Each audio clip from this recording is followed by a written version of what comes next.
Allá hay saludos a México, Colombia, Honduras, Dominicana, Ecuador, República Dominicana. Estamos saludando a la República Argentina desde Ushuaia hasta La Quiaca. Si alguien dejó sin pagar las cuentas, dice, mira dónde está.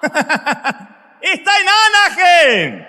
Bienvenido, arriba ese aplauso, gente. Saludo a África, Oceanía, América, Europa, a todos los continentes que se están conectando en este momento.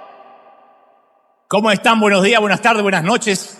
Conforme el uso horario de cada país, feliz. Y quiero saludarlos a todos de aquí, desde lo que está pasando en Anaheim, California. Somos, creo que una congregación, decíamos recién, con muchísimos errores, con una vida que todavía no está terminada, porque en eso vamos, pero que amamos, que tenemos gracia, que entendemos todos los problemas, las situaciones que la gente pasa. Así que del otro lado hay mucha gente que se conecta para alimentarse en su corazón, en su alma, en su espíritu. Les damos la calurosa bienvenida a todos. Gracias por estar ahí, en donde sea, porque hay gente que nos mira desde un caserío, desde un cordón de emergencia, desde una casa muy lujosa, y hay muchos conectados a diferentes dispositivos, de manera que están allí esperando lo que considero Dios puso en mi corazón, y humildemente voy a tratar de transmitirte en momentos. Desde hace mucho tiempo aquí no levantamos la colaboración o la ofrenda como se hacen en muchos sitios, sino que el que quiere sale y lo coloca en una de las alcancías. Todo aquí alrededor de la arena hay alcancías donde la gente dice, yo quiero ser parte de esto maravilloso. Somos una congregación que lidera y ayuda a puertas abiertas. O sea que todo se puede saber dónde va el dinero, qué hacemos, y eso siempre da una paz y una tranquilidad. Independientemente que cuando uno da de corazón, la cosecha viene, que es la ley de la siembra y la cosecha, ¿no? Cuando uno da, siempre eso viene. Hasta incluso los que no creen en Dios hablan de un karma, hablan de lo que es que todo finalmente regresa, lo malo y lo bueno. Y cuando uno da, cuando uno bendice, dice la Biblia, por cuanto lo hiciste por uno de mis pequeñitos, lo hiciste por mí. Y aquí somos una congregación que da, que siembra, que coloca su semilla. No tenemos que levantarla como lo hacíamos en otras ocasiones o como se hace en otros sitios, sino que cada uno en su corazón dice, yo quiero sembrar, yo quiero colaborar, y lo pueden hacer. Y de parte de todo el mundo también lo pueden hacer de muchas maneras. Pueden hacerlo a través del código que aparece al pie de la pantalla y ayudarnos para que podamos seguir adelante con nuestros hogares en Uganda, en Pakistán, en la India, con las remesas que mandamos a todo el mundo. Gracias por ser fieles, gracias por ser generosos, gracias porque el que da sabe que es bendecido. Así que a todos ustedes, a los que estamos aquí en la iglesia, gracias por dar. A los que están del otro lado también, gracias por ser generosos. Gracias. Bendecimos esa ofrenda maravillosa que vas a poner hoy, porque estoy seguro que no va a regresar vacía. Y te quiero mostrar, antes de transmitirte lo que creo Dios puso en mi corazón, algunas imágenes, cortito, dura menos de 2 minutos, de lo que está pasando en nuestros orfanatos en Uganda. En River tenemos muchos niños que son nuestros hijos. La primera vez que llegué, como te cuento siempre, a África, me di cuenta que había muchos huérfanos. De pronto, cuando está oscureciendo, a la vera del río, hay literalmente cientos de niños que duermen allí. Se van a dormir a la playa. Y preguntaba, ¿por qué? Me dicen, no sé, es un sitio donde todo el mundo que no tiene casa se va a dormir. Ahí descubrimos que algunos comían una vez a la semana, que esas ollas que uno ve saliendo con humo de todas las casas son mamis adoptivas que lo que hacen es amasar barro con un poquito de aceite y les dan galletas de barro. Por eso se les hincha tanto el vientre, porque eso les amaina un poco el hambre, pero no los nutre. Literalmente comen tierra. Y la tierra, por mucho que esté mezclada con aceite, no deja de ser tierra. Y cuando nosotros nos enteramos de esto, dijimos, teníamos 2 posibilidades. Pensar que somos un granito de arena. ¿Qué vamos a hacer nosotros? Son miles que nacen incluso contagiados de SIDA por una cuestión genética, puesto que hay mucha promiscuidad en Mihanga, Uganda, donde nosotros tenemos ahora los orfanatos. Así que dijimos, ¿va a cambiar en algo que ayudemos a unos pocos?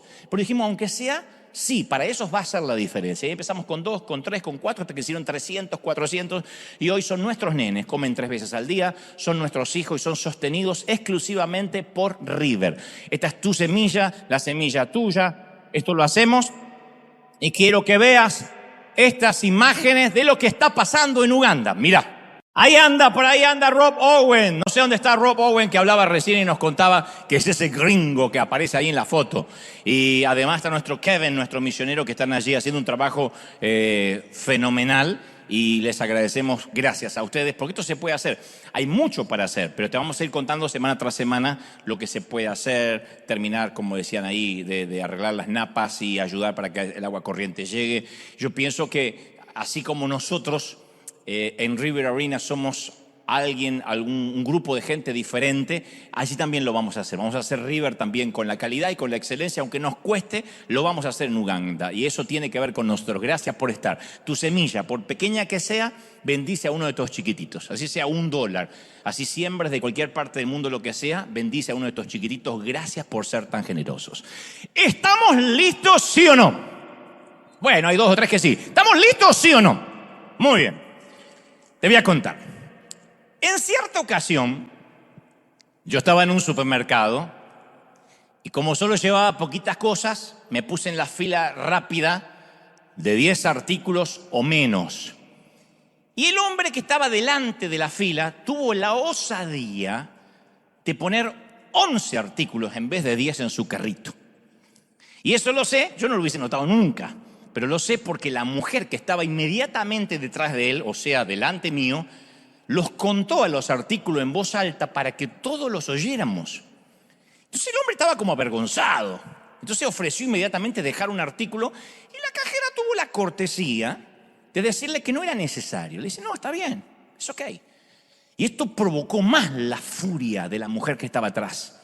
Se ofendió de muerte y usó toda clase de epítetos hostiles, para no decir diarrea verbal, que queda feo, y una fluida verborragia pestilente para expresar que estaba muy molesta y que estaba muy iracunda. Entonces se acercó hasta incluso a la gente de seguridad para ver qué estaba ocurriendo, pues empezó a gritar, parecía que la estaban atacando. Yo me imagino que esta dama cuando llegó a la casa le siguió gritando al pobre marido y a los hijos contándoles sobre este endemoniado que se atrevió a pasar 11 artículos por la caja de 10. Y yo me puse a pensar, ¿qué le pasaría por dentro a esta dama? Digo, bueno, a mí me parece, debido a lo exasperado que fue todo, lo ampuloso que fue, a lo exacerbada que fue su reacción, yo digo, ¿qué tal si esta mujer estuvo juntando bronca y dolor durante muchísimos días por otras cuestiones, semanas o incluso años, décadas, y en algún punto de su vida esa mujer pudo decir, hasta acá se terminó, no sufro más, o tal vez dijo, no, yo no voy a dejar ir este dolor, no voy a dejar ir esta bronca, por miedo a que la subestimen de vuelta, que, como decimos en mi país, que la pasen por arriba. Y cuando lo pequeño y lo grande comienza a apilarse, hasta algo tan nimio, algo tan pueril, como 11 artículos en una fila de 10, bastan para que sea la gota que rebase el vaso. Si ella fue pisoteada una y otra vez por otras cuestiones, el mensaje que se reproduce en su mente, en su subconsciente es, nada cambió. Yo siempre fui la víctima y a menos que pelee, voy a morir siendo la víctima. Entonces se la agarra con el pobre hombre que puso 11 artículos en la caja de 10. Yo muchas veces me encontré haciendo lo mismo y creo que ustedes, aunque me pongan cara de la Madre Teresa de Calcuta, también lo han hecho. ¿Cuántas veces hacemos un escándalo desproporcionado sabiendo en el fondo del corazón que los verdaderos motivos de nuestro enojo se deben a algo mucho más profundo que esto que nos hace estallar? Yo lo he hecho muchas veces y lo confieso, muchas veces me estoy enojado y hago un problema por algo insignificante, pero en realidad es algo más profundo que no me he animado a abordar, a encarar. Entonces voy acumulando y finalmente cualquier babosada, cualquier estupidez se suma a la pila. Y un fatídico día dejamos que un artículo de más en el mercado, o un chinito que se nos cruza en la esquina, una mamá que lleva a los hijos al colegio y se va maquillando por el espejo retrovisor y no ve que te está por chocar, decís, yo no, hoy es mi día de furia. Pero no fue el chinito o el que pasó en un artículo de más. Esa fue la gota que rebasa nuestro vaso. Entonces, ¿qué es lo que realmente activa ese mecanismo de defensa en nosotros? Hay un libro maravilloso que es bestseller, según el New York Times, se llama El cuerpo lleva la cuenta. Es un éxito de venta. Y cuenta, entre otras, una historia muy singular. Dice que una enfermera de 28 años fue a ver un doctor por un problema de sobrepeso, nada menos que 408 libras, o sea, 185 kilos. La mujer identificó que su problema era la obesidad, pero los problemas visibles casi nunca son la raíz del verdadero problema. Eso es lo que se ve. Eso cuando uno somatiza. El cuerpo suele somatizar, por eso el libro se llama El cuerpo lleva la cuenta. Cuando interiormente, cuando almáticamente, cuando en el espíritu estamos mal o emocionalmente, el cuerpo de alguna forma está lleno de alarmas que nos van diciendo que si nos estamos enfermando es porque bajaron las defensas. De manera que hay que ir a la raíz del problema. Y la mujer había tenido una larga historia de abuso por parte de su abuelo y eso desató un dolor reprimido. Entonces, ¿cómo lidiaba con el dolor? Bueno, comía casi todo el tiempo que estaba despierta, porque la obesidad era su mecanismo de defensa para mantener distancia de los demás, y eso incluía a los hombres, obviamente. Entonces, comer era su único mecanismo de defensa que tenía a mano. Cada uno de nosotros tiene un repertorio personal de mecanismos de protección. Algunos, como esta mujer, comen para volverse invisibles.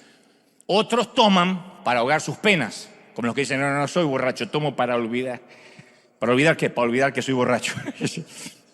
Otros viven enojados, iracundos. Se levantan a la mañana y salen con cara de limón y estreñimiento de vientre a pelearse con la vida. Entonces, a ver, el trauma no es igual para todos. Pero la sanidad comienza siempre con la decisión audaz y valiente de confesar las causas del dolor. No solo el problema visible. Hay que llegar a la raíz. Hay que llegar a lo que hay realmente bajo la rosa. Bajo la rosa viene de una expresión del latín, sub rosa, bajo la rosa, y el término tiene una connotación de secreto, de confidencialidad. Algo que se dice que es sub rosa no debe repetirse ni difundirse. El vínculo de decir bajo la rosa y la confidencialidad se remonta a la antigüedad, a los tiempos medievales. Los griegos y los romanos comenzaron a usar la rosa como un símbolo de silencio. Y si tenía que haber una reunión secreta, una reunión de Estado, se llevaban a cabo literalmente bajo una rosa que estaba pintada gigantemente en el interior del techo. Entonces, cuando uno entraba a un banquete y veía una rosa pintada sobre el techo, era el recordatorio a los invitados que debían guardar silencio y que los comentarios que se hacían sub vino, ¿se entendió la metáfora? Sub alcohol, viste que cuando uno toma se va liberando la lengua y uno dice cosas que no quería decir y uno empieza a hacer bobadas como besar a la suegra. Bueno, todo lo que se hace sub rosa, sub vino, bajo la influencia del alcohol, no debería repetirse. De hecho, la popular frase, que parece que fue de toda la vida, pero es más o menos reciente, lo que pasa en Las Vegas, se queda en Las Vegas. Mirá cómo la conocen los hermanitos, mirá vos. Capaz que les pregunto un versículo de la Biblia, no tienen la menor idea, tienen menos Biblia que una mezquita. Pero se acuerdan. Bueno, lo que pasa en Las Vegas se queda en Las Vegas. Tiene su origen en el 2003.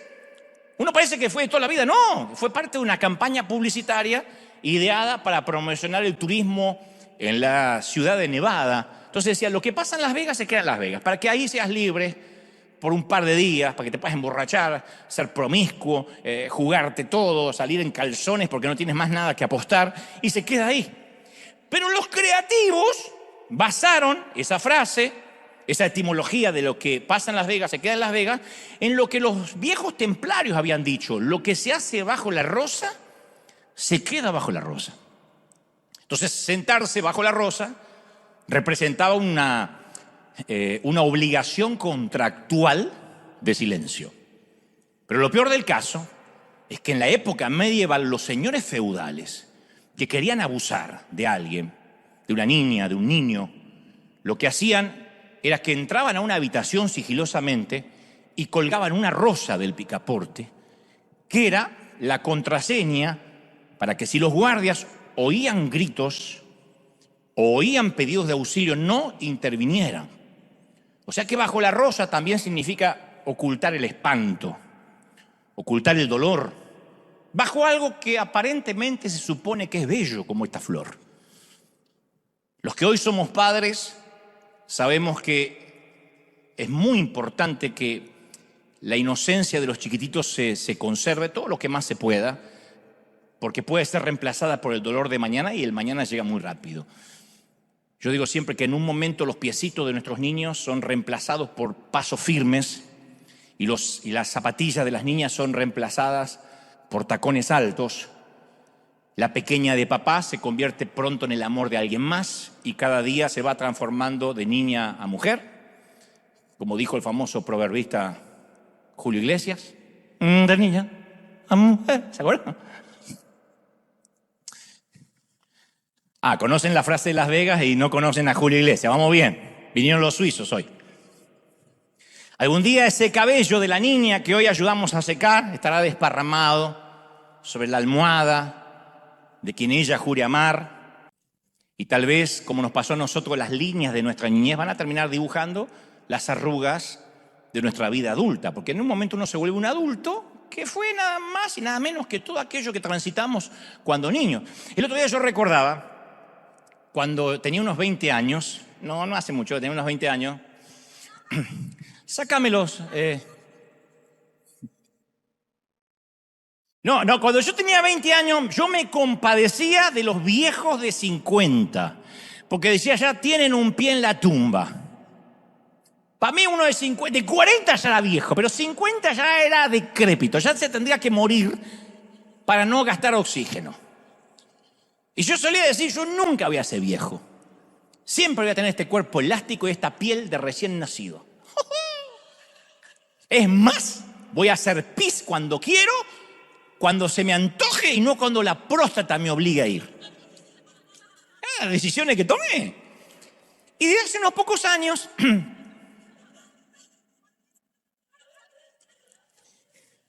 empecé a notar mi propia finitud al ver que mis manos, yo te conté la vez pasada, cada día se parecen más a las manos de mi padre.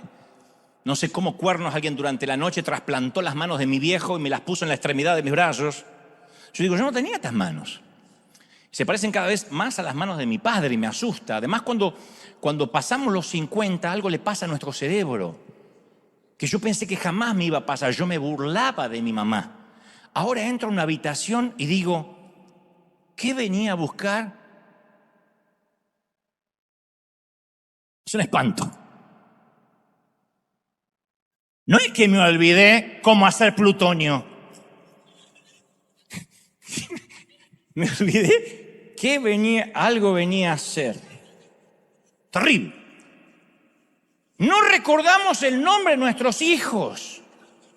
Y le decimos el nombre de todo, hasta de la perra. Vamos! Brian, Jason, Lady. No, esa es la perra de todo, menos el nombre del que estamos.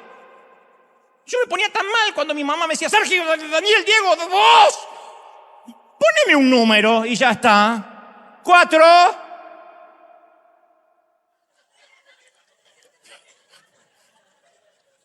Encima que me dijeron que yo nací por un susto. Me buscaron a mí. No, fuiste un descuido, me dijo mi mamá. Un descuido. Y esa palabra yo te conté. Cuando uno salía de un elevador, un ascensor y a alguien se le escapaba un gas, decía, fue un descuido. Entonces, sí, por carácter transitivo, ¿yo qué era? Una flatulencia. Entonces, o hablamos por el celular mientras que buscamos el celular. No puedo encontrar el celular. Y te dicen del otro lado, ¿y con qué estás hablando? Ay, qué tonto. Y nadie nos ayuda porque los hijos empiezan a burlar de nosotros. Y ya nos damos cuenta que no podemos adelgazar dejando solo el pan y el azúcar una semana. Cuando yo tenía 20, de verdad, Dios no me deja mentir, yo podía comer 3 hamburguesas de un momento, de un saque, y salían como habían entrado. Yo era un pollo. ¿Se entendió la metáfora, no?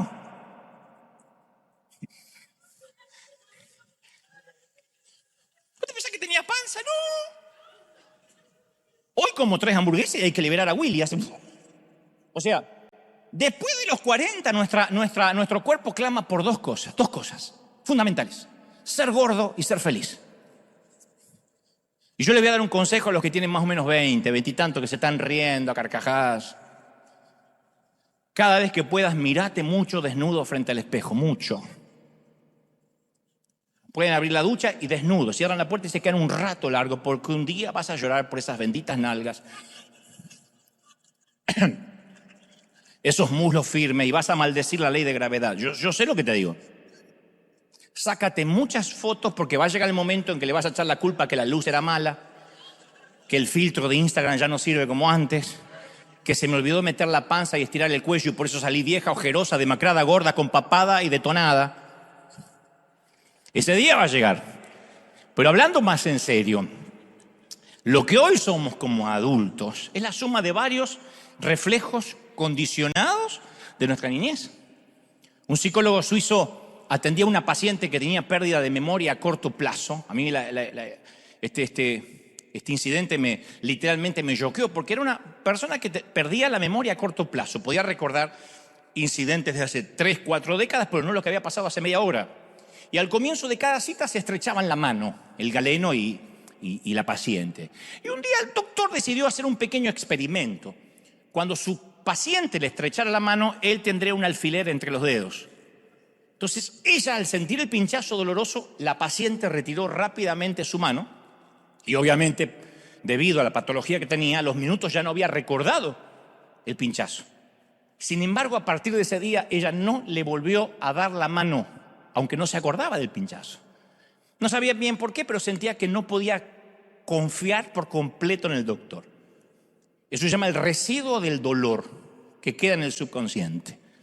Entonces, durante toda la vida adoptamos un repertorio, un sinnúmero de reflejos condicionados. Se llama reflejos pavlovianos, donde son mecanismos de defensa que uno no sabe por qué actúa así. Pero si uno tira del elástico o traza la línea de puntos para atrás, nos lleva a la infancia. Algunas son idiosincrasias menores, como una risita nerviosa. Hay gente que se ríe nerviosamente y uno dice, ¿por qué? Porque es mi risa. No, la aprendiste de algún evento que te pasó. Otros son rasgos importantes de nuestra personalidad, como la ironía, el sarcasmo. Otros son destructivos, como las adicciones. Pero estamos mucho más condicionados de lo que creemos.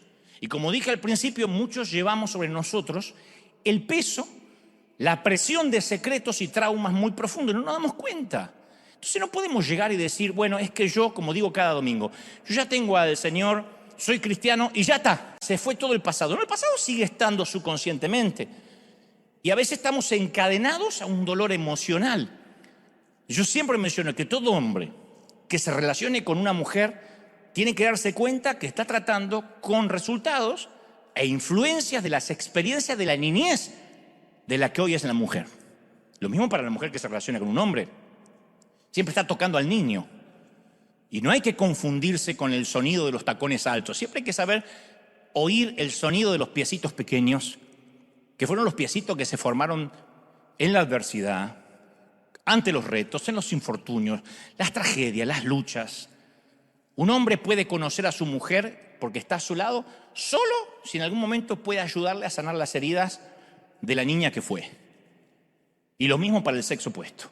En un momento ese hombre que no llora, que nunca se sonríe, que parece rudo, hipertérrito, imperturbable, es un niño que con piecitos pequeños está escapando de algo y entonces se pone una caparazón para ser fuerte. Y ese dolor es un dolor que la ducha no puede quitar, el jabón no puede limpiar, los cosméticos no pueden ocultar. Es el agudo grito del alma angustiada que aún los más cercanos a veces no escuchan. Ahora, Dios sí escucha, Dios puede escuchar esa voz que fue silenciada, porque es la niña la que tiene cautiva a la mujer callada. Y si Dios logra sanar, si permitimos que Dios logre sanar a la niña, la mujer va a ser libre. Si permitimos que Dios logre sanar al niño, el hombre va a ser libre. Algunas veces cuando el dolor fue causado bajo la rosa, es más fácil blindarnos, es el recurso más fácil, es el primer recurso que tenemos como reflejo, blindarnos. Porque cuando uno se cierra, el aguijón del dolor no puede alcanzar a través de un caparazón. Porque estamos en un caparazón protector, pero tampoco podemos amar. porque es un estado de purgatorio emocional. Cuando bloqueamos el dolor, también bloqueamos los demás sentimientos y nada ni nadie puede tocarnos en realidad. Sí nos casamos, sí tenemos relaciones, sí tenemos hijos, pero en realidad nadie puede llegar a nosotros. El sexo no nos toca. Las caricias apasionadas no logran tocarnos en el lugar que realmente nos duele. Las noches de pasión nos dejan vacíos. Es como si el corazón estuviese encerrado en una armadura. Hace años era muy notorio en los abuelos. Yo tenía una abuela que parecía que no lloraba, se le morían hijos, o sea, mis tíos, y uno diría, ¿y una madre que se le muere un hijo estaría destrozada? Mi abuela parecía que se le había muerto un vecino. Ustedes dirán, qué desalmada. Había sufrido tanto la vieja. Estaba tan curtida del dolor. Bueno, se me murió el Juan. El Juan era el hijo. Bueno, hay que seguir adelante, voy a cocinar algo, decía. Uno decía, pero ¿de qué está hecha esta mujer? Y no era que era insensible la alemana. Pero cuando uno podía hurgar en su historia de niña, se daba cuenta que era una muerte de un ser querido, casi era una nimiedad, un detalle menor. Hoy en día no somos como mi abuela, afortunadamente, pero sí tapamos el dolor, lo envolvemos de manera que no sintamos ese trauma, pero no tenemos la capacidad de emocionarnos, de amar profundamente. Entonces estamos protegidos del dolor de cualquiera que quiera lastimarnos, pero también estamos solos, vacíos, intocables. Que esto es lo más grave. Entonces estamos haciendo una vida, incluso hacemos el amor dentro de una burbuja.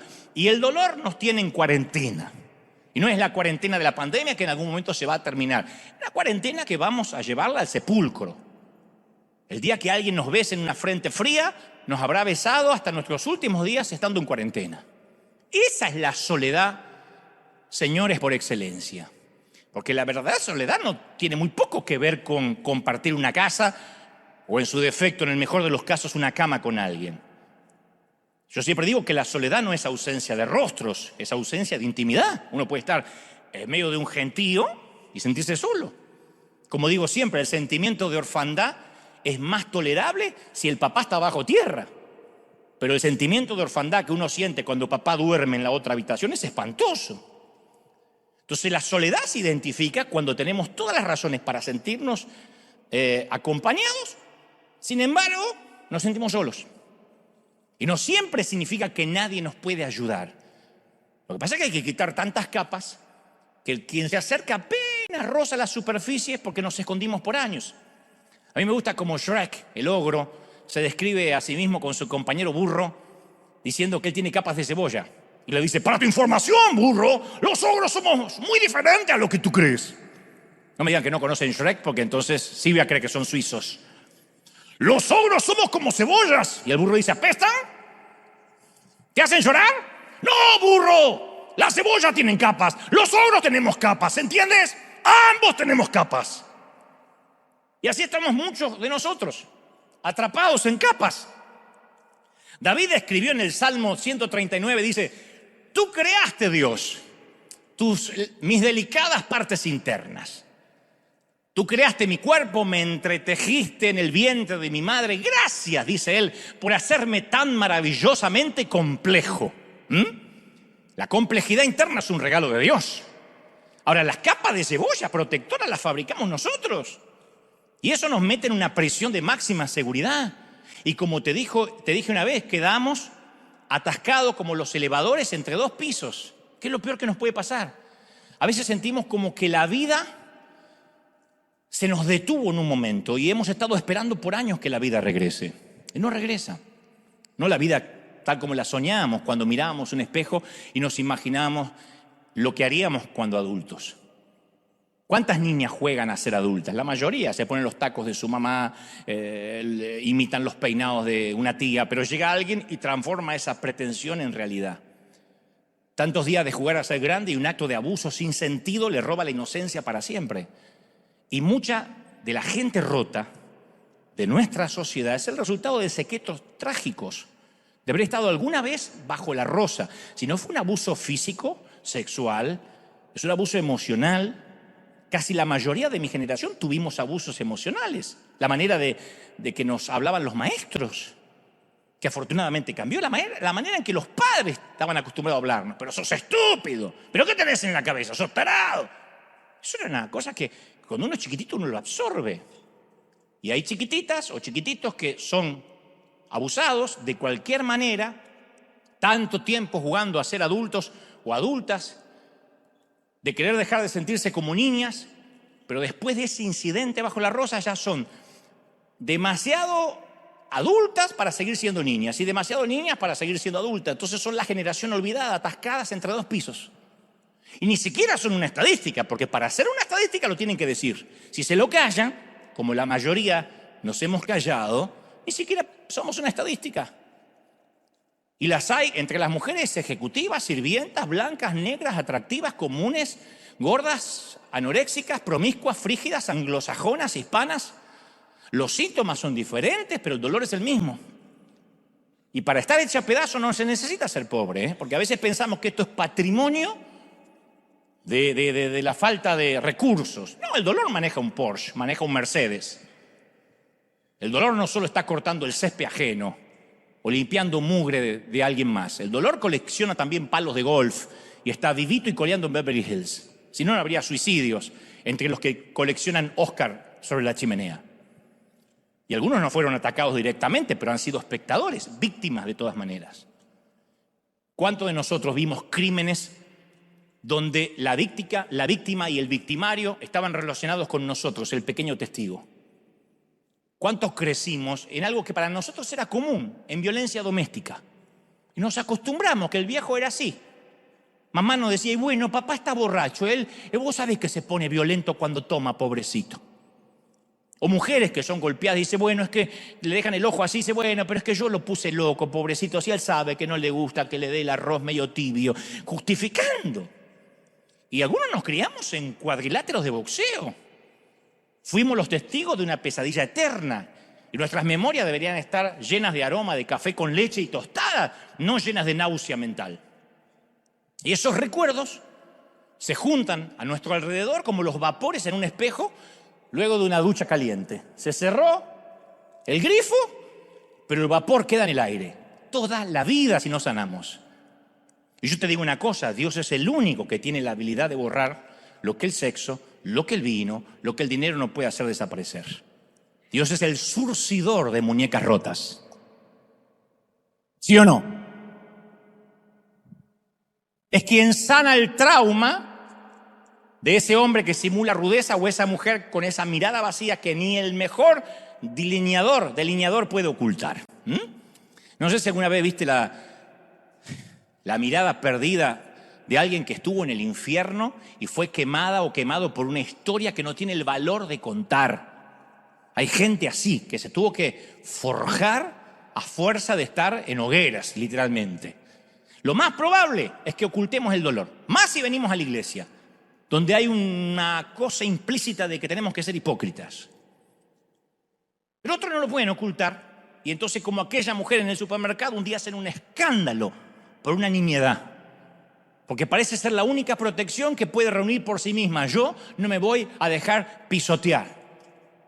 Se habrán abusado de mí cuando era una niña, pero ahora si me pasan un artículo de más por la caja de 10, lo voy a ahorcar.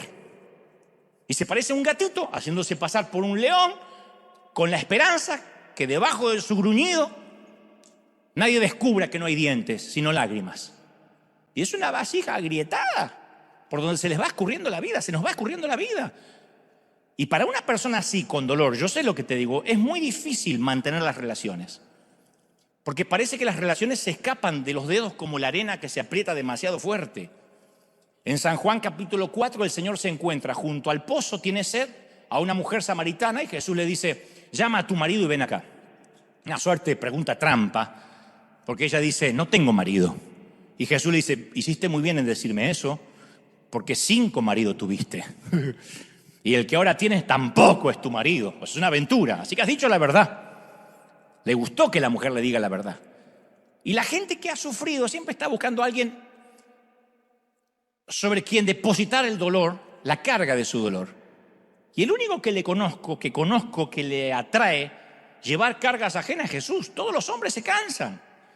Todas las mujeres se cansan, se rinden y se van. Porque el peso excesivo siempre hunde el bote, aunque sean dos. Si pones demasiado peso sobre hombros humanos, van a fallar. Vamos a fallar. Muchos suponen que su pareja le va a dar estabilidad. Aquí hay gente soltera y dice, ay, no, yo me siento así porque estoy sola. Pero el día que tenga alguien con quien compartir y enredar las piernas de noche, no te va a dignificar. No digo que no vayas a ser feliz, pero no vas a dignificarte. Se van a terminar decepcionando mutuamente, porque van a decir, vos nunca me apoyás, y el otro va a decir, pero vos no me apoyás a mí. Y el problema no es la falta de amor, sino las expectativas imposibles. Es la creencia que nuestra alma puede encontrar estabilidad anclándose a otra alma humana que también se hunde. Y se atan el uno al otro y ambos terminan naufragando. Pensé que me ibas a salvar, y el otro dice, no, pensé que me ibas a salvar tú. El problema es que no nos podemos salvar unos a otros. Necesitamos anclarnos a un alma que no necesite salvarse a sí misma. Ahí es donde entra en cuadro Jesús. A nadie le atraen los problemas, excepto a aquel que los soluciona. Yo sé que es irónico, pero aún a los hombres rotos les atrae una mujer completa. Qué irónico que es, ¿no? Ellos quieren algo que no pueden ofrecer. Desean algo de ella que él no posee. Así somos todos, exigimos algo que no damos. Y una mujer en pedazos suele buscar en una relación a alguien que la salve. Y el hombre también busca en esa mujer a alguien que lo salve. O por lo menos alguien que le pruebe que no es como la relación anterior. ¿Y quién desea comenzar una relación compitiendo con un montón de fantasmas del pasado? Jesús se encontró en el pozo, junto al pozo, a una mujer así. Había tenido muchas relaciones y cuando la conoció estaba involucrada en una aventura extramarital. Ahora, Jesús pudo haber castigado, y con razón, a los hombres que abusaron de ella, le robaron la dignidad. Pero él pasó la etapa de culpar al otro y le preguntó a la mujer sobre su sed interior. Jesús no perdió tiempo atacando a los oportunistas que se habían pegado a su vida como parásitos. Él sabía que ellos eran el síntoma, pero ella tenía el problema, la patología. Jesús sabía que debajo de todas esas relaciones que ella había tenido no era porque era promiscua, sino que estaba desesperada por beber algo que la saciara. Y todas las relaciones con esos 5 hombres no la habían saciado. No es que quería satisfacer su líbido, sino la sed de su alma. Y cuando estamos sedientos de amor, tomamos pésimas decisiones. Jesús le dice, todo el que beba de esta agua no tendrá sed jamás. El que beba del agua que yo le daré no volverá a tener jamás de él, nunca más sed, sino que tendrá en su interior manantiales de agua viva. Eso es maravilloso. ¿Sabes lo que es no tener sed? No necesitar más nada. O sea, al otro lado de nuestro silencio, Dios tiene un pozo que sacia las almas heridas de la humanidad rota. Había una poetisa británica maravillosa que yo suelo leer mucho, leí bastante, se llama Steve Smith, y que atribuía gran parte de su escritura a una niñez muy difícil. Y su poema más famoso data de 1957. Yo hice un mensaje con el título de ese poema que dice, no estoy saludando, sino estoy ahogándome. Hablaba de un hombre revolcándose en la marea que no es capaz de conseguir ayuda a los que están en la orilla. Entonces el tipo hace así y asumen que está saludando. Así que continúa su camino, probablemente hasta le responden el saludo, chao, y el tipo dice, oh. Nadie se da cuenta que está pidiendo ayuda, que está pidiendo socorro. No estoy saludando, sino me estoy ahogando. Y a veces cuando somos niños ni siquiera sabemos pedir ayuda. Nos estamos ahogando y creen que estamos saludando. Mira, las viejas heridas tienen muy buena memoria, pero tienen unas destrezas interpretativas muy pobres, abismalmente pobres. Porque si bien el dolor es cierto, a veces cuando somos niños interpretamos mal. Cuando somos niños interpretamos incorrectamente lo que pasó y editamos. Y llegamos a conclusiones equivocadas. Si el matrimonio de nuestros padres fracasó, inevitablemente lo personalizamos cuando somos chiquitos. Yo escuché a muchos niños decir, si yo capaz que ordenaba mi cuarto, mi papá se hubiese quedado en casa. Mamá se fue porque traje malas calificaciones. Siempre pensamos, tuvo que haber sido mi culpa porque yo nací. Yo te conté que hace 48 años atrás, mis padres tuvieron una discusión, 48 años, yo tenía 6 años, No saquen cuenta, tengo 54, gracias a Dios. Tuve una discusión y mi papá tomó un arma que tenía, intentó quitarse la vida. Fue un momento muy álgido, muy acerbo en la vida, porque el cáncer de mi mamá llegó para arruinarlo todo, que fue coincidental con el embarazo de tenerme a mí. Cuando quedó embarazada, por ese susto y ese descuido, mamá parece que tropezó y quedó embarazada, porque papá no tenía nada que ver. Entonces fue coincidental con un cáncer en la matriz. Entonces, que tenían que decidir si tenían al bebé o iban a extirpar el cáncer. Y mi mamá dijo, no, vamos a tener el bebé. Y fue una decisión que mi papá dijo, no, salven a mi esposa, no al pibe que ya tenemos 3. Así que yo eso todo me entero cuando más o menos tengo uso de razón. Y un día, cuando el cáncer estaba en su peor momento, mi padre, muy borracho, me dice, tu madre se está muriendo por tu culpa. ¿Para qué te parió? Y se metió dentro del galpón. Después me enteraría que quiso quitarse la vida. Y aquel día él me miró a los ojos y no vi otra cosa que odio. Y yo amaba a mi papá. Y en mi mente de niño yo pensé, no puede estar equivocado. Porque es tu papá el que te dice que eres hermosa o que eres un campeón. Es tu papá el que te lleva sobre los hombros. Es tu papá el que pelea con los monstruos debajo de la cama. Es tu papá el que si eres niña te dice que vales mucho y no te conformes con el primer tipo que te diga que eres bonita. Y ese día yo pensé que algo terrible había en mí. Y decidí que nunca más nadie se iba a acercar a mí lo suficiente como para ver lo que mi papá había visto. Nadie se va a dar cuenta que yo nací fallado. Nadie. Y esa mortal estrategia afectó mi relación con Dios mucho tiempo. Porque yo dije, yo tengo que ser un hombre que le agrade a Dios para que nunca vea nada en mí de manera que me deje de amar. ¿Cómo yo iba a soportar aquella mirada ya no de mi papá terrenal sino de Dios? Y es una senda que mucha gente recorre hoy en día. Escucho a mucha gente que lidia con una imagen distorsionada de sí mismo por sucesos del pasado que ni fueron así. Mi papá no me volvió a decir que me odiaba, estaba borracho, pero ¿qué iba a saber a los 6 años si era borracho, si estaba de verdad diciéndolo, si era de mentira? Y hay mucha gente que esas frases les van quedando. Mi mamá siempre me dijo que yo era tóxica, que yo arruinaba todo lo que tocaba. Bueno, mi esposo es un abusador, pero yo me lo merezco. Bueno, cuando me miro en el espejo, todo lo que veo es una mujer gorda, llena de estrías, que no merece que la quiera. Bueno, me voy a quedar solterona porque ¿quién se va a querer casar conmigo? No puedo tener hijos porque Dios me está castigando por algo que hice en el pasado. Y el tema siempre es el mismo. ¿Qué hay de malo en mí? Las viejas heridas tienen muy buena memoria, gente, ¿eh? Muy buena memoria. Son timadoras. Nos van timando, nos van engañando. Y lo que es peor, si no logramos verlas en nosotros y permitir que Dios las sane, empezamos a proyectarla en los demás. Yo quiero que me siguen hasta ahí, ¿sí o no? Los de acá y los suizos, ¿me siguen? Yo quiero que pensemos juntos en esto un momento. Piensa un momento en las personas que realmente te molestan mucho, que te exasperan solo con su existencia. No se me hagan los papas Francisco, porque no les voy a creer. Ay, yo no, yo amo a todo el mundo. No se me vengan a hacer las que orinan agua bendita. Piensen de verdad esas personas que te exasperan. Podría ser por su apariencia, no que la odias, que saca tu peor versión, por la forma en que se ríen. Viste que hay gente que la risa, por la forma que estornudan, recién casi una deja el pulmón. Esas cosas pueden pasar. Por el tono de voz. Esa gente que siempre opina de algo, nunca te dice de eso yo no sé.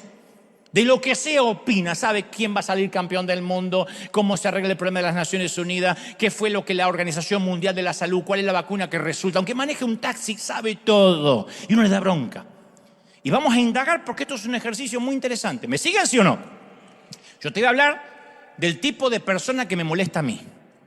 Me molestan los que cuando estoy hablando completan la frase de lo que intento decir. El otro día estaba yendo para Los Ángeles. No, estaba yendo para el centro. No. Déjame hacer un silencio, ya voy a saber dónde estoy yendo, desgraciado. o me corrigen las palabras. No se dice así. Se dice de la otra manera. Importa la línea del relato, condenado, importa. Ahora, ¿por qué me molesta?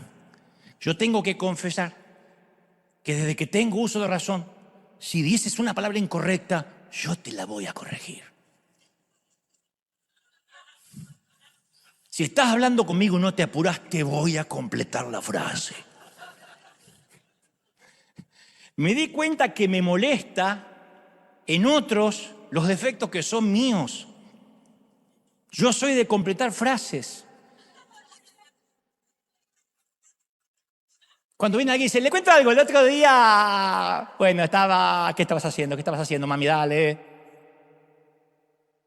Yo soy muy pragmático, para mí la vida va pasando. Hay gente que te envejece, en 5 minutos te envejece.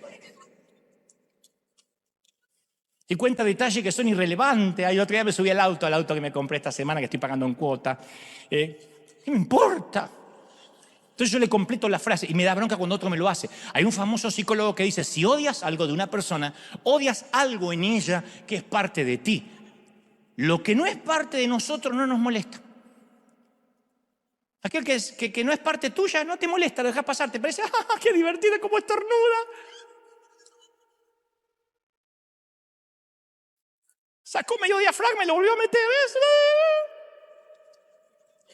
Pero si yo estornudo así, ¡ay, me pongo loco!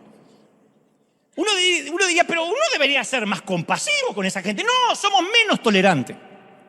Por eso dicen que el peor enemigo de un hispano, ¿quién es? Otro hispano. Por eso tanta gente dice, ay, quiero un barrio donde no haya tantos hispanos. ¿Dónde naciste? En Buckingham. ¿Qué viene en Inglaterra? ¿Sabe cuál es el principal enemigo de un argentino? Otro argentino. ¿Y sabe por qué? Porque nos conocemos. Porque somos grandados, fanfarrones, sabemos de todo. Porque si en una tumba dice, aquí yace un hombre honesto y un argentino, decís, hay 2 tipos bajo la misma tumba. La primera vez que yo visitaba este país, yo siempre buscaba ponerme en la fila de migraciones donde la gente tuviera la cara de Eugenio Derbez, Pedro Infante, el Chompiras mínimo. Porque yo digo, si es hispano no me va a hacer tantas preguntas.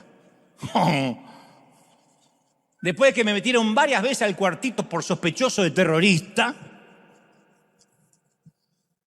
yo dije, voy a ponerme en la fila de un gringo bien colorado con la cara de republicano de John Wayne. Ahí.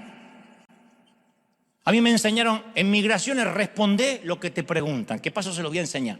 Cuando vayan a migraciones, respondan. El gringo está entrenado para que le respondan lo que él pregunta. Cuando decís una explicación que no te está pidiendo, al cuartito. ¿Cuántos días se va a quedar? 3 días. Porque una prima me va a dar para vivir adentro. No te dijo quién, te dijo cuántos días se va a quedar. Responde lo que te pregunta. Lo mismo para migraciones, para tu mujer. Responde lo que te pregunta.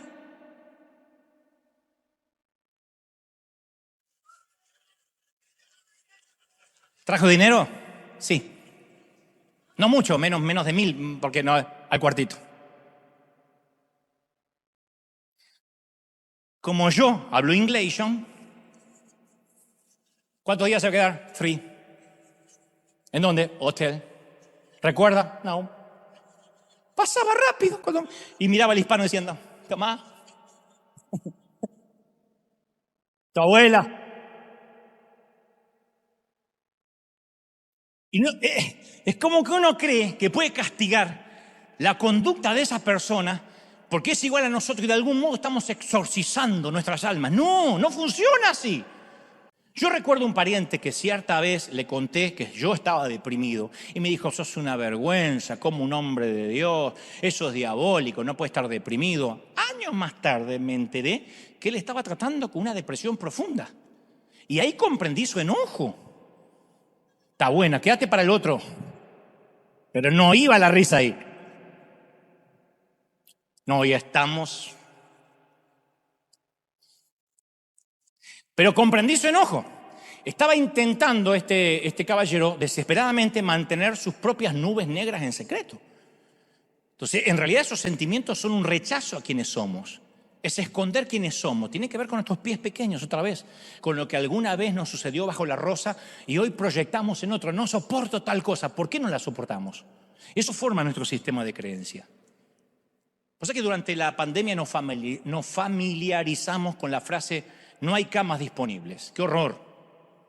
Pero esto se debe a que hay un momento donde hay gente que recibió suficiente ayuda, no estaba entre los pacientes más críticos y se los enviaba a casa. Bueno, en la vida hay que pararnos en algún momento cuando hay que hacerlo. Nunca vamos a poder ayudar a otros si nos quedamos de por vida en la cama del hospital. Hay que levantarnos y ayudarle a alguien a sobrevivir lo que nosotros ya superamos. Hay mucha gente que necesita la cama en la que estamos. Y mientras que vamos sanando a otros, nos vamos sanando nosotros, porque yo no empecé a hablar este tipo de cosas porque ya soy sano, porque tengo todo asumido. No, yo me doy cuenta que mientras que enseño, me voy sanando yo también. Cuando nos convertimos en parte de la solución y no parte del problema. Entonces a veces Dios toma a los que están hechos trizas, heridos, los rehabilita para que puedan ser médicos de sanidad. Tal vez quieras saber qué hacer con tu vida y estás atorado entre dos pisos de un trabajo que no te llena. Todos los días estás envejeciendo un poco. Quieres hacer algo que realmente importe para cuando te hayas ido. Y tiene mucho significado acostarnos por la noche y saber que le hicimos la diferencia en la vida de alguien. Porque nuestro propósito está donde estuvo nuestra miseria. Ahí está nuestro propósito. Nadie los va a entender como nosotros. Ese mismo lugar en el que lloramos es el que va a traer sanidad a aquellos que hoy son tocados por el mismo dolor. ¿Quién entiende a un divorciado? ¿Alguien que pasó por las aguas turbulentas del divorcio? ¿Quién entiende el cáncer? ¿Alguien que sintió el aroma fétido de la parca luchando contra la metástasis? Ahí es el lugar donde nuestra compasión aumenta y ayudamos a la próxima generación a salir de sus camas. Pablo le escribe a la iglesia de Roma en Romanos 9:23 y dice, y para hacer notoria las riquezas de la gloria, los mostró a ustedes como vasos de misericordia. Vasos de misericordia. A mí me gusta eso. No contiene vino, no contiene agua ni soda, sino misericordia. Los ex pacientes tenemos una compasión que viene únicamente de haber estado en la misma cama.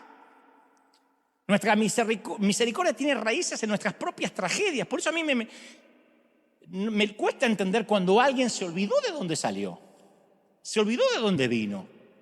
No, gente, si alguna vez en la vida superamos una tormenta, tenemos una actitud muy distinta en comparación que aquel que siempre vivió bajo el sol abrasador de la primavera. Entonces hay que enseñarle a la próxima generación cómo evitar la escuela de los golpes duros. ¿No sería buenísimo enseñarle a nuestros hijos de modo que no enfrenten lo que nosotros enfrentamos? ¿No sería buenísimo salvarlos de algunas tormentas, de algunos traumas? O al menos ayudarlos en el camino. Si no podemos salvarlos, ayudarlos. Es decir, yo no te voy a condenar, yo estuve ahí. Tenemos que salvar los pies pequeños. Porque serán los tacones altos de mañana o los pasos firmes del mañana. En el servicio del amor, solo los soldados heridos pueden servir. Quien es llamado para ayudar y servir a otro es porque lleva bien sus heridas. Yo creo que las cicatrices son subyugantes, son no solo aleatorias, sino que también atraen. A mí me gustan las cicatrices. Cuando sanamos no hay que ocultar las cicatrices, seducen. Las cicatrices son la historia de la vida. Quien no tiene ninguna herida es que nunca peleó una batalla, nunca. Yo suelo desconfiar de los que andan por la vida no llevando heridas. Las heridas de la vida son una placa de honor, ¿sí o no? Las heridas muestran que no nos retiramos, que no nos rendimos, que de tanto en tanto nos dieron una paliza, pero no nos fuimos. Y como digo siempre, si no estás peleando en el barro conmigo y no te dieron una buena paliza como a mí y estás opinando sentadito desde las redes sociales, no estoy interesado en tu opinión. Pero peléate conmigo en la vida, ten las mismas cicatrices y entonces sí, vamos a pelearlas juntos. Pablo Neruda escribió un poema en el que se pregunta dónde fue aquel niño. Medio trágico, pero él dice, pero genial como todo lo de Pablo. Él dice, ¿dónde estará el niño que yo fui? ¿Sigue dentro de mí o se fue? ¿Por qué si anduvimos tanto tiempo creciendo juntos tuvimos que separarnos? ¿Por qué no nos morimos los dos? cuando mi infancia se murió. Y esa es la parte más triste. Yo prefiero pensar lo que la Biblia dice. Si queremos entrar al reino de los cielos, debiéramos ser como niños. Lo dijo Jesús. Eso significa no ser inmaduros, sino amar, pensar, soñar, visionar como niños. El niño está circunscrito al día de hoy. El ayer murió mientras dormía y el mañana todavía no ocurrió, así que el niño está en el hoy. ¿Qué vamos a hacer hoy? Ese es el niño. Cuando ya se empieza a preocupar por el futuro, qué va a estudiar, a qué se va a dedicar, ya no somos niños. Pero los niños somos, en este adulto que hoy se ve por fuera, niños que sobrevivimos si logramos conservarlo. Así que yo prefiero ponerme en las antípodas de Neruda y decir, no, yo no creo que mi niño haya muerto. Y por eso, antes de finalizar, quiero regalarte una suerte de carta abierta a ese niño que sufrió bajo la rosa. Yo me escribí una carta a mí mismo, al pequeño Dante, las veces que me tocó abrazarlo y decirle, todo va a salir bien. Fui, lo abracé, cuando su padre le dijo que por su culpa mamá se moría, cuando la maestra le dijo que era un estúpido que no podía hablar, cuando descubrió que tenía un montón de limitaciones, yo fui y le abracé y le dije, todo va a salir bien, de donde vengo hasta te pagan por hablar. De donde vengo, tu vida está resuelta. Todo va a estar bien, vamos a salir de esto, ¿no? Así que te comparto mi carta abierta a mi niño hasta tanto hagas la tuya. Querido niño que alguna vez fui, me dirijo a ti tras años de ausencia, ya que hoy, gracias a este mensaje bajo la rosa, he logrado verte. Te vi sentado en un oscuro pasillo solitario en mis adentros. Te encontré con la mirada perdida y me acordé que así siempre yo miraba. Te vi tan frágil, tan solo. Pareces cansado de librar 1000 batallas, agotado de soportar cargas que no te corresponden. Yo sé que lloraste y que gritaste y nadie escuchó tus súplicas y que te sientes perdido y que no entiendes la vida. Y sé lo mucho que me has necesitado, niño, niña, y yo no he estado ahí. Perdóname porque yo me pasé una vida dándote la espalda. Perdón por no haber querido verte, por no haber querido oírte, por no haber querido aceptar que eras parte de mí. Te dejé en el pasado y me olvidé de tus heridas abiertas y pensé, como adulto, ya pasó. Sabes, era más sencillo dejarte atrás. Y durante años guardaste el dolor más profundo. El primer rechazo, el primer abandono, el primer abuso, la primera humillación, el primer bullying, la primera traición. Y te abandoné en la tarea de procesar todos esos efectos colaterales, esos daños. Perdón por no entender que ese trabajo no te correspondía, no tenías las herramientas para hacerle frente. ¿Cómo le pude pedir a un niño que comprendiera, que perdonara y que aprendiera del sufrimiento? Así que gracias, porque sé que a pesar de todo hiciste lo que pudiste. Sé que diste todo de ti para que saliéramos adelante. Y muchas veces intentaste liberarme de las cargas de mi pasado para que pudiéramos mudarnos a un futuro mejor. Gracias por haber intentado comunicarte conmigo a decirme que necesitábamos sanar. Pero tú sabes, yo me metí en la iglesia y pensé que aleatoriamente, mágicamente, por ósmosis, uno se sanaba. Y cada ataque de ira y de enojo que tuve era tu voz recordándome que no nos dejara humillar de nuevo. Cada súplica que le hice a una pareja por algo de amor era tu miedo, suplicándome que no permitiera que nos volvieran a abandonar. Y las veces que me atreví a acercarme a las personas para mostrarme como soy, tu pequeña mano me retenía para no exponernos a un nuevo rechazo. Siempre intentaste cuidarme de mí. Con los escasos recursos que un niño, insisto, puede adquirir, tú tratabas de mantenerme a salvo. Y quizás los llantos, ahora pienso, y el descontrol no fue lo más apropiado, pero era lo único que tenías para darme. Lo que a ti como niño te resultó, a mí como adulto me metió en un montón de problemas, el carácter. Así que te prometo que a partir de hoy no vas a volver nunca a estar solo y mucho menos bajo la rosa. Ahora que te encontré, no voy a dejarte atrás. Hoy te libero del peso y me comprometo a permitir que Dios te intervenga a corazón abierto hasta que nos sane. Hoy tomo las riendas de mi vida, asumo el papel de adulto y a partir de ahora dejo que Dios cuide de nosotros. Y te prometo hacer todo lo necesario para zanjar el pasado. Los recuerdos no van a volver a limitarnos, no van a seguir controlando e hipotecando el futuro. Te prometo amarte, amar a Dios. Yo no sé cómo te pude ignorar tanto tiempo y no sé cómo pudiste estar tanto tiempo sin mí. Esa es mi carta abierta al niño que fui, al niño que sobrevive dentro de este cuerpo adulto. Así que, damas y caballeros, hoy les hablo a todos aquellos que como yo están envejeciendo un poco. Es probable que nuestro cuerpo y nuestra mente se empiecen a desestabilizar, va a pasar, que confundamos el nombre de nuestros hijos, que olvidemos dónde estacionamos el auto y que no podamos adelgazar tan fácil como cuando teníamos 20. Pero te prometo una cosa, si logramos que Dios hoy nos sane por completo, no vamos a querer volver a tener 20 ni por toda la piel sin arrugas del planeta. Nos gustará estar aquí y tener la edad que tenemos.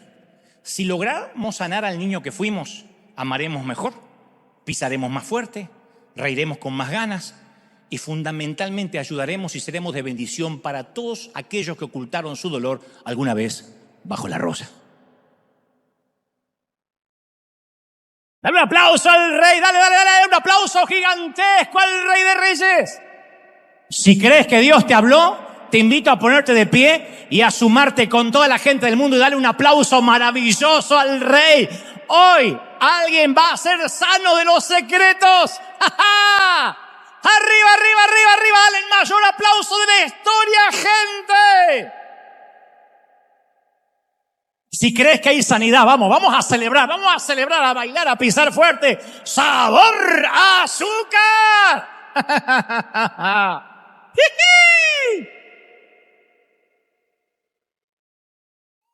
Dos favores y ya nos vamos.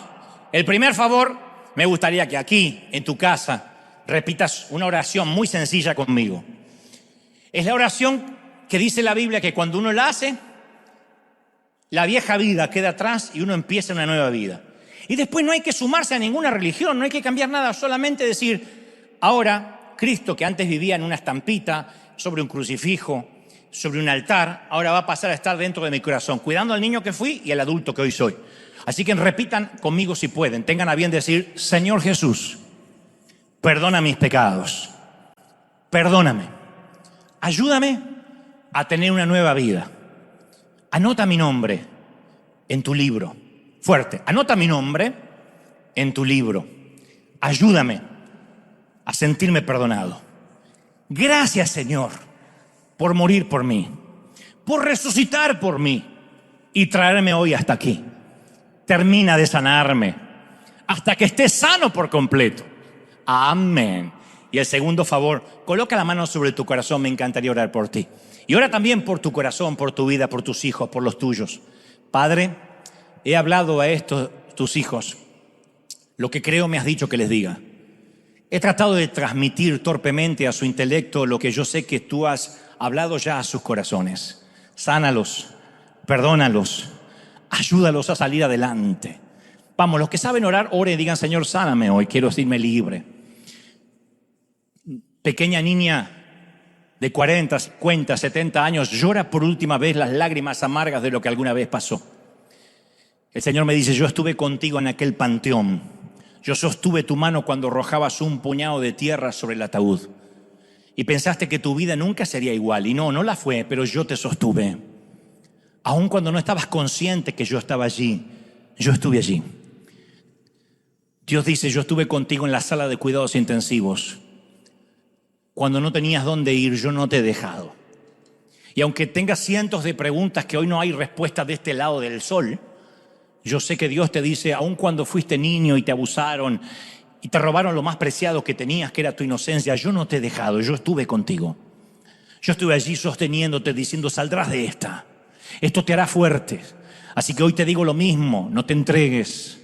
Señor, no permitas que esta gente se entregue, que no se rinde, no bajan los brazos. Todavía no sonó la campana, Rocky. No te bajes del ring. Vamos, un round más. La vida ha sido dura contigo, pero caramba, que has sabido reinventarte y Dios te va a dar fuerzas para que esa reingeniería espiritual nunca se termine en ti.